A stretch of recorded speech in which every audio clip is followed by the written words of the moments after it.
Jangan lupa like, komen, dan subscribe channel YouTube TVRI Bengkulu dan nyalakan lonceng notifikasinya.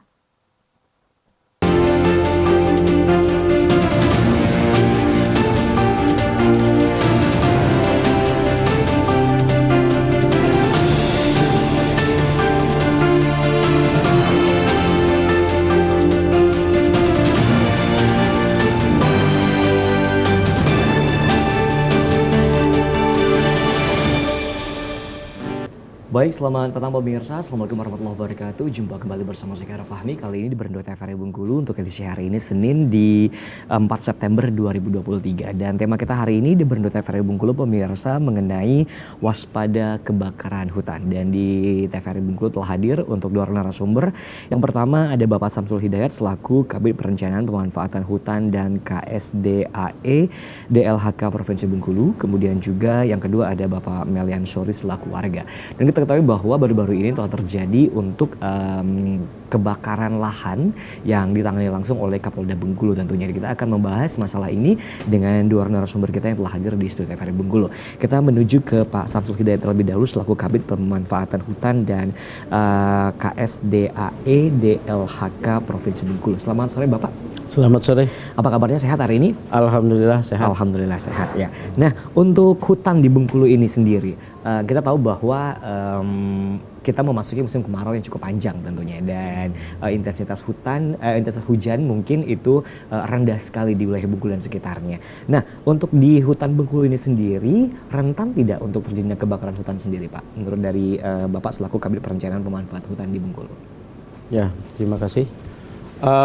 Ya sangat rentan ya, karena kebakaran hutan dan lahan. Kalau kebakaran hutan itu dalam kawasan hutan, kalau kebakaran lahan nanti itu di luar kawasan hutan. Nah, jadi penyebab dari kebakaran hutan ini kan cukup kompleks, bisa dari karena alami maupun karena faktor manusia atau faktor kelalaian.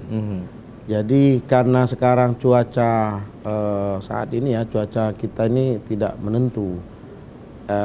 Artinya kalau biasanya itu sudah mulai September, Oktober, November itu ber itu biasanya hujan itu ber.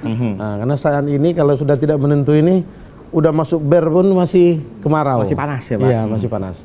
Jadi sangat rentan lah.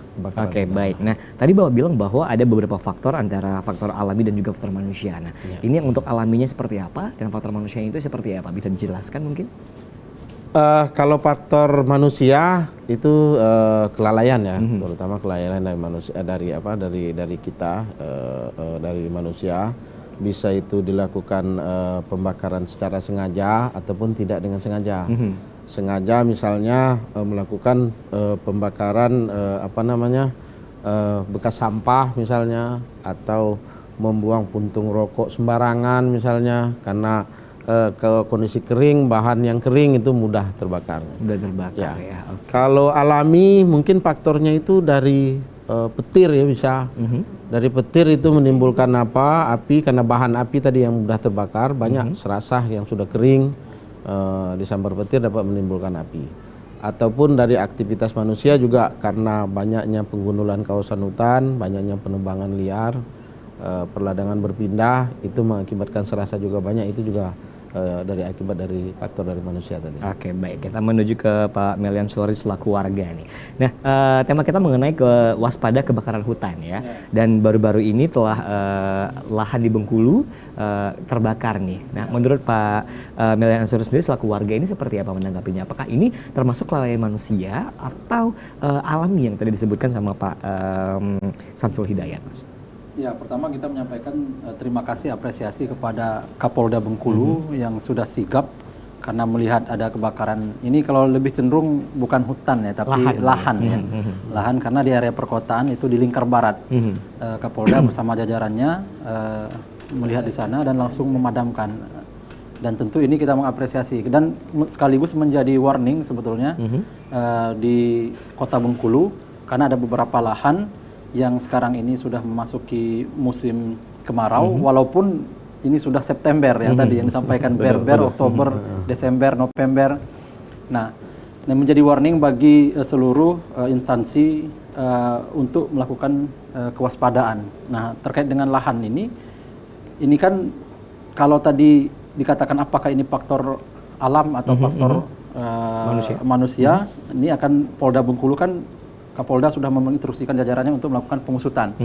Nanti kita tunggu sajalah apakah kemudian ini memang sudah suhunya sudah begitu panas, karena memang saya menambahkan sedikit lagi terkait dengan kebakaran hutan itu ada terkait faktor alam itu memang ada, kalau sudah suhunya sudah begitu sangat panas, maka bisa saja membakar ranting ataupun dedaunan yang kering kalau suhunya begitu panas. Tapi kalau seandainya bukan faktor alam, berarti faktor manusia yang apakah membakar sampah, lalu kemudian atau bisa jadi membuang puntung rokok dan lain sebagainya.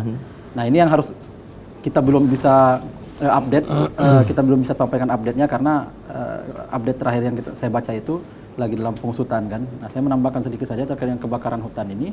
Di samping tadi ada petir, lalu kemudian juga bisa terjadi juga lelehan dari lahar gunung api. Oke, baik. Ya, itu juga bisa menjadi faktor juga. Pemicu ya. Dan kalau musim kemarau itu terjadi gesekan antara pohon itu bergesek, itu bisa menimbulkan percikan api juga. Oke, baik. Termasuk suhu panas tadi, di samping petir juga. Dan yang sering terjadi di masyarakat yang sudah menjadi umum, faktor manusia adalah pembukaan lahan dengan cara gampang. Jadi masyarakat ini kan dia melakukan proses penebangan, penebangan pohon, kemudian juga land clearing, land clearing, murah, ekonomis. Kalau istilah orang selatan itu nebas, nebang nebas itu, dan ditunggu berapa ini dibakar. Nah, itu berakibat, apalagi kalau musim kemarau, akan sangat cepat sekali api itu menjalar ke kemana-mana kan. Nah, ini kan menjadi faktor manusia. Nah, termasuk juga kemarin kebakaran yang di daerah lain, di daerah pegunungan, itu kabarnya ada juga terkait dengan perburuan untuk menangkap hewan buruan juga, melakukan pembakaran juga katanya. Tapi kan itu kan baru analisa kan. Oke, baik. Nah, untuk dampaknya sendiri nih, untuk dampak kebakaran hutan atau kebakaran lahan ini sendiri bagi masyarakat ini apa sih? Boleh kita sangat banyak sekali. Kalau di area perkotaan dengan lahan yang dekat dengan pemukiman warga, tentu akan sangat rentan dengan pemukiman warga yang terbakar, menjalar. Begitu juga dengan lahan warga yang mungkin ada sayuran dan lain sebagainya. Ini gagal bisa jadi gagal dalam hal ini di sisi itu kan. Kemudian kalau hutan terbakar, nah ini sangat kerugian sekali karena hutan di Indonesia ini adalah paru-paru dunia. Dan kalau kebakaran hutan itu pasti akan membunuh ekosistem ekologi kita, ekosistem kita, mulai dari hewan, mulai dari makhluk-makhluk yang lain kan, itu akan ikut terbakar. Nah, ini yang sangat rugi sekali kan. Padahal hutan ini sangat penting sekali untuk menjaga keseimbangan alam. Akibatnya kalau terjadi hutan gundul karena terbakar, belum lagi karena faktor pertambangan, hutan digundul, pertambangan batu bara, kemudian juga perusahaan kayu, illegal logging dan lain sebagainya. Apalagi kalau terjadi kebakaran, tentu berakibat kepada mudahnya banjir terjadi di suatu daerah. Jadi banyak sekali, termasuk juga memenuhi kebutuhan rakyat, karena hutan ini merupakan sama seperti laut, sumber kehidupan. Nah, hutan itu merupakan sumber kehidupan, apalagi bagi teman-teman di daerah Kalimantan, di Papua, termasuk Provinsi Bengkulu sebetulnya merupakan sumber kehidupan. Nah, kalau ini terbakar, dan kita khawatir kalau kemarau ini, karena suasana di Kota Bengkulu ini saja, Provinsi Bengkulu ini suhunya dingin. Biasanya kalau suhu dingin seperti ini, kemaraunya panjang. Ya, kita berdoa saja kepada Allah, mudah-mudahan ini kemaraunya nggak terlalu panjang, sehingga kalaupun terjadi kebakaran dengan hujan datang itu mudah-mudahan akan teratasi. Kan? Oke, baik, terima kasih tentunya, dan itu akan juga berbincang kembali dengan Pak Samsul Hidayat mengenai mungkin dampak yang signifikan yang bisa terjadi kepada masyarakat apabila terjadi kebakaran hutan. Tapi kita akan jeda iklan terlebih dahulu, pemirsa. Tetap bersama kami di Bendo TVRI Bengkulu.